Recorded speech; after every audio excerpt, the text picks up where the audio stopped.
માણેકચોક વિસ્તારમાં સતત બીજી વખત એક જ મોડસ ઓપરેન્ડીથી દાગીનાની ચોરી થવાની ઘટના સામે આવી. નમસ્કાર મિત્રો, હું વિપુલ પટેલ, શિક્ષાપત્રી સંદેશ ન્યૂઝ સત્યની સાથે. એક નજર આજના મુખ્ય સમાચાર પર.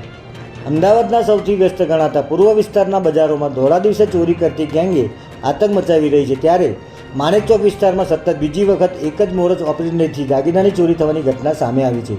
તાજેતરમાં જ માણેકચોકમાં બુલિયનની ઓફિસે સોનું ખરીદવા જઈ રહેલા પેઢીના કર્મચારીની બેગમાંથી 5 લાખથી વધુની ચોરી કરવામાં આવી હતી, ત્યારે તેના બીજા દિવસે પણ આવી જ મોડસ ઓપરેન્ડીથી ચોરી થઈ છે, જેમાં રસ્તા પર ચાલતા જતા એક જ્વેલરીના વેપારીની નજર ચૂકી પાછળથી આવેલા બે ગઠિયાઓ બેગની ચેન ખોલી સોના અને પ્લેટિનિયમના દાગીના ચોરી કરી રફુચક્કર થઈ ગયા હતા.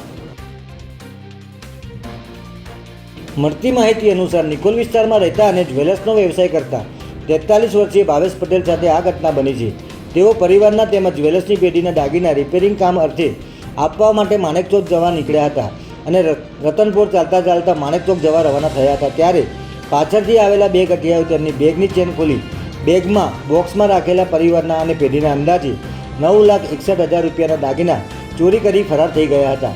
આ સમગ્ર ઘટના બજારમાં લાગેલા સીસીટીવી કેમેરામાં કેદ થઈ ગઈ છે, ત્યારે પોલીસે ગુનો નોંધી તપાસના ચક્રો ગતિમાન કર્યા છે. જય હિન્દ, જય ભારત.